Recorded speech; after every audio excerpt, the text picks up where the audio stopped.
रमज़ान में नेकियां हासिल करने के लिए यूं तो इफ्तार पार्टियों का इनेकाद आम बात होती है, लेकिन अब इससे बढ़कर कौमी यकजहती को बढ़ावा देने के लिए भी इफ्तार पार्टियों का इनेकाद किया जा रहा है। इसकी एक मिसाल नागरिक कृति समिति की जानिब से मुनक्किदा इफ्तार पार्टी में देखने को मिली। साबिक रुकने पार्लियामेंट डॉक्टर वेंकटेश काब्दे के अस्पताल में मुनक्किद की गई इस इफ्तार पार्टी में नागरिक कृति समिति से ताल्लुक़ रखने वाले अफराद के अलावा मुख्तलिफ समाजी और सियासी जमातों के जिम्मेदारान को मदऊ किया गया। इफ्तार पार्टी में जहां एक तरफ रमज़ान की अहमियत, रोज़े के मकासद और उसके पैगाम के बारे में मालूमात दी गई, तो वहीं दूसरी तरफ मुल्क के मौजूदा हालात में फिस्ताई ताकतों की जानिब से जो नफरत का माहौल बनाने की कोशिशें की जा रही है और लोगों में दूरियां पैदा करके एक दूसरे के खिलाफ सफ आरा होने की जो कोशिशें की जा रही है, इस पर तशवीश का इजहार किया गया। मुल्क की सलामती के लिए एक दूसरे के करीब आने और मुत्तहिद होने और एक दूसरे के मजहबी तालीमात को समझने की अपील की गई। नागरिक कीर्ति समिति के डॉक्टर वेंकटेश काब्दे ने मुसलमानों को रमजान की मुबारकबाद पेश की और मुख्तलिफ तबकात में पाई जाने वाली दूरियों को खत्म करने के लिए इस तरह के प्रोग्राम के इनेकाद को वक्त की अहम जरूरत बताया।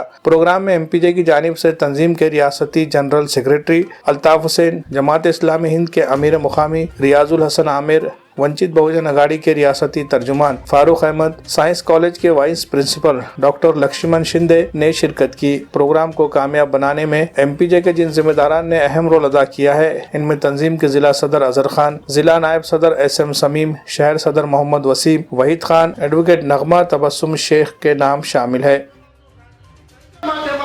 कारण त्या खासदार साहेबांचे त्यांना कानात जाऊन सांगतात त्या पोलीसवाल्यांची चौकशी करा आणि पत्ते घ्या त्या मदरशाबद्दल। आज रमजानच्या निमित्ताने नागरिक कृती समितीच्या माध्यमातून डॉक्टर काब्दे सरांनी या ठिकाणी इफ्तार पार्टीचं आयोजन केलेलं होतं। ही सगळीच मंडळी या ठिकाणी एकत्र आलेली आहे आणि मुळात याचं कारण आहे की जी माणुसकी हळूहळू संपत चाललेली आहे, या माणुसकीचं जतवणूक आपण केलं पाहिजे। सर्व धर्म समभाव राहिला पाहिजे, कारण सगळाच समाज, सगळेच धर्म सुरक्षित राहिले तर देश सुरक्षित राहणार आहे। या भावनेला मनापासून सलाम करते आणि समस्त बांधवांना ईदच्या खूप खूप शुभेच्छा देते। रमज़ान के महीने में आज यहाँ पर सर्व धर्मीय इस प्रकार की एक छोटी सी इफ्तार की यहाँ पर एक पार्टी हुई है, जो मेरे ख्याल से एक बहुत ही सराहनीय ऐसी बात है। यहाँ पर सभी लोग एक दूसरे से मिलने आए हैं, मिलजुल कर प्रेम भाव को बढ़ाने का है अपने समाज में, और सभी देश में इस तरह का भावना बढ़ना बहुत ज़रूरी है, क्योंकि आज समाज में थोड़ा सा एक विकल्प आया हुआ है, उसको अगर अपने को निकालना है तो इस रमज़ान के दिनों में एक दूसरे से प्रेम करना, जो पीछे रहे हैं उनको आगे बढ़ाने की कोशिश करना, जो गरीब लोग हैं उनको मदद करना, जो पढ़े लिखे नहीं हैं उनको पढ़ाने की, इनको मदद, उसके लिए मदद करना, इस तरह की भावना आज बढ़ना बहुत ज़रूरी है। और यहाँ पर बैठे आए हुए सारे जो लोग हैं, ये सारे ये काम करने के लिए वो उद्युक्त हुए हैं, वो करना चाहते हैं, और मुझे ऐसा लगता है कि यही इस महीने का सबसे बड़ा ये संदेश है, और वो संदेश पूरे समाज में और देश में जाना चाहिए, ऐसा मुझे लगता है। एक तरफ हम देख रहे हैं कि मुल्क के अंदर मुल्क की फ़िज़ा और गंगा जमनी तहज़ीब को ख़त्म करने की शिद्दत से कोशिश हो रही है, लेकिन दूसरी तरफ कुछ ऐसे सूझबूझ वाले समाज में अलग अलग घटक, अलग अलग समाज के लोग हैं जो इस देश के संविधान को मजबूत करने के लिए सभी समाज के अंदर एकता और भाईचारा बढ़ाने का काम करते हैं। उसी तरह नांदेड़ ज़िले के अंदर हम देखते हैं कि सभी समाज तबकों में जिनका आदर किया जाता है, ऐसे आली जनाब डॉक्टर वेंकटेश काब्दे साहब के नेतृत्व में नागरिक कृति समिति सभी पार्टियों को लेकर चलती है, सभी संगठन को लेकर चलती है, और ये नागरिकों के सवालों पे भी लड़ती है और नागरिकों में भाईचारा बने, आपस में एकजुटता बने, इसके भी प्रयास करती है। चाहे दिवाली का वक्त हो या ईद का वक्त हो या फिर किसी महामानव के जयंती का औचित्य हो, सभी समाज को जोड़कर दो समाज के बीच में रब्त कायम करना, डायलॉग या संवाद कायम करना, ये काम नागरिक कृति समिति की तरफ से होता है। आज हम सब विभिन्न राजनीतिक दलों के हैं, यहाँ पर जनता दल भी है, यहाँ पर शेतकरी संगठन है, यहाँ पे CPI CPM भी है, यहाँ पे हर पार्टी के लोग आए हुए हैं, शिवसेना के भी है, हर पार्टी के लोग आए हैं, और ये एक समाजी प्रोग्राम है, ये कोई पॉलिटिकल इफ्तार पार्टी नहीं है। ये इफ्तार के बहाने से सभी समाज के घटकों को एक जगह लाकर भाईचारे की जो संविधान की नींव है उसको मजबूत करने का एक बेहतरीन काम नागरिक कुर्ती समिति की तरफ से हुआ है। हम भी यहाँ पर शिरकत करके सभी के साथ में इस काम को आगे बढ़ाने के लिए हमने किया है। इंशाल्लाह आने वाले वक्त में ईद मिलन का भी प्रोग्राम होगा और दिवाली का भी होगा और हर महामानव की जयंती के औचित्य पे भी डायलॉग या संवाद कायम होगा। इसी उम्मीद के साथ हम नागरिक कुर्ती समिति का शुक्रिया अदा करते हैं। देखिए, अब यहाँ पर पूरी तरह सरकार के हाथ में है। सुप्रीम कोर्ट के जजमेंट्स के अलावा और कोई कानून लाउड स्पीकर को लेके नहीं है। सुप्रीम कोर्ट के जजमेंट में भोंगे या लाउड स्पीकर को निकालने का कतई जिक्र नहीं है। सुप्रीम कोर्ट का जजमेंट अकेले मस्जिदों के लिए नहीं है।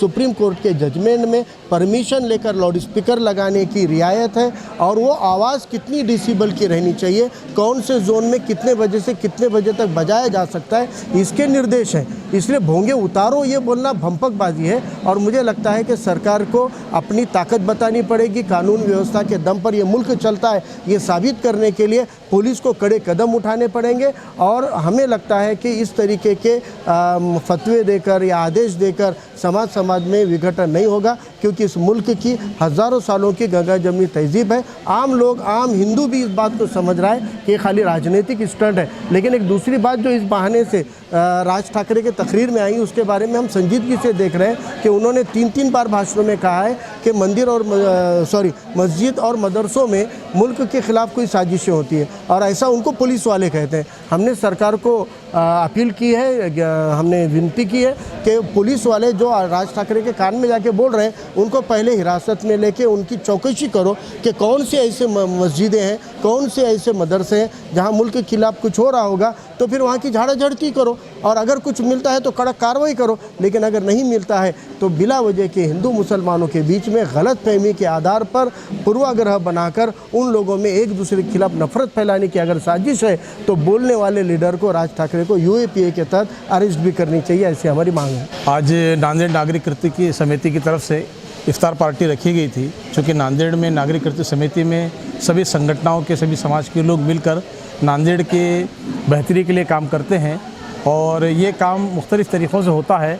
और अब हम देख रहे हैं कि देश के अंदर हमारा आपस में मिल बैठना, एक दूसरे के साथ बातचीत करना, एक दूसरे का गम में शामिल होना, एक दूसरे की खुशी में शामिल होना, ये बहुत ज़रूरी है। और हम देख रहे हैं कि देश के अंदर जिस तरह से हमारे दरमियान में फूट डालने की कोशिश की जा रही है, संविधान को कमज़ोर किया जा रहा है और ख़ुद ही अदालत के फ़ैसले हुकूमत करना चाहती है। इसलिए ज़रूरी है कि जमहूरियत को मजबूत करने के लिए, आपस में हमारा सलूक का बढ़ाने के लिए, प्यार मोहब्बत को बढ़ाने के लिए हम नांदेड़ नागरिक कृत्य समिति ने ये तय किया है कि नांदेड़ के अंदर हम एक प्यार भरा माहौल बनाएंगे, सब मिलजुल कर रहेंगे और जो हमारे देश के दुश्मन हैं, जो देश के अंदर नफ़रत फैलाना चाहते हैं, हमको हिंदू मुस्लिम में बांटना चाहते हैं और हुकूमत करना चाहते हैं, हम उनको कामयाब नहीं होने देना चाहते हैं। ये आज का हमारा पैगाम है। Shaheen group of institution Bidar Karnataka के बाद अब मुल्क के मुख्तलिफ शहरों में भी अपने फैज़ को आम करने की कोशिश में लगा हुआ है। शाहीन एकेडमी नांदेड़ ने भी अखलाकी कदरों का लिहाज रखते हुए मियारी तालीम का एक बेहतरीन निज़ाम कायम किया है। हाल ही में शाहीन एकेडमी नांदेड़ का नया कैंपस वागी रोड हस्सापुर में मुंतकिल किया गया है। निहायत खुशगवार माहौल में आला तालीम याफ्ता और बासलाहियत असातिज़ा अंजाम दे रहे हैं दर्स व तदरीस के फ़राइज़। मेडिकल कोर्सेज में दाखिला पाने की ख्वाहिश रखने वाले तुलबा के लिए चलाई जा रही है नीट और JEE क्लासेस। तलबा व तालिबात के लिए अलहदा क्लासेस। सभी तालिबात के लिए पर्दे का है खुसूसी इंतजाम। गैर मकामी तुलबा के लिए हॉस्टल की भी है बेहतरीन सहूलत। हॉस्टल में क़याम व तआम का भी किया गया है नज़्म। मकामी तुलबा के लिए ट्रांसपोर्टेशन का भी किया गया है नज़्म। AICU की मदद से तुलबा के लिए मुश्किल लगने वाले सवालात को भी किया जाता है हल। इंशाअल्लाह इस साल से 8वीं 9वीं